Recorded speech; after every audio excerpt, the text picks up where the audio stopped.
aquifères situés dans la zone actuellement occupée par le désert du F3.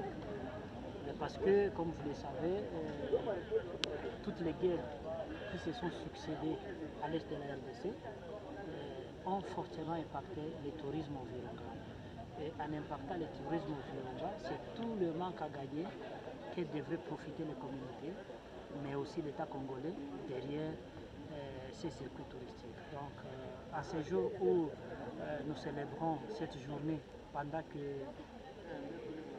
le tourisme est fermé au Virunga, nous ne pouvons que, ensemble avec les communautés, déplorer tout ce qui se passe, mais aussi faire appel aux autorités afin que la situation se stabilise le plus rapidement possible pour permettre la relance des activités. Comme vous le savez bien, il n'y a pas de tourisme là où il y a l'insécurité. L'insécurité chasse le tourisme. Ce sont des choses qui ne peuvent pas marcher ensemble. Et l'impact de la guerre, comme je l'ai dit, c'est tout le manque à gagner lié au circuit touristique, mais aussi tous les dégâts que nous avons connus sur les infrastructures touristiques. Donc on a des lodges qui ont été détruits parce que frappés par les événements de la guerre. Il y a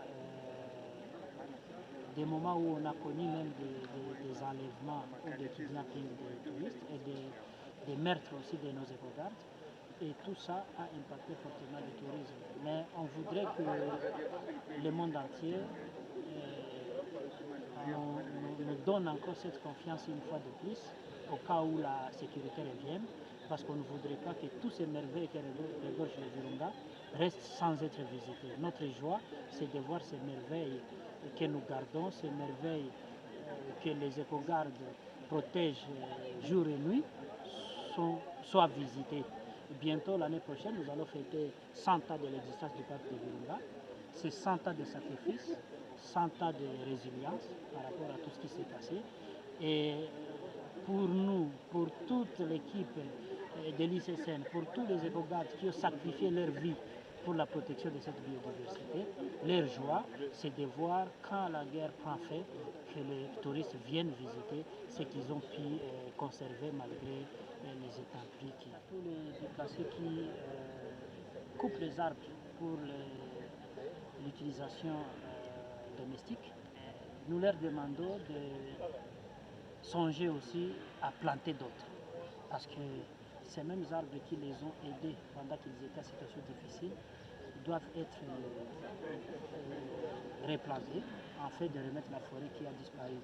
On comprend qu'on traverse une situation très difficile et pour nous le parc, effectivement, c'est une situation qui nous a fortement impacté, mais on n'avait pas de choix compte tenu de la situation. Mais qu'à cela ne tienne, nous devrions ensemble avec ces déplacés, ensemble avec toute la population riveraine, remettre rapidement les plantes qui ont été coupées afin de reconstituer la forêt une fois que la paix revient.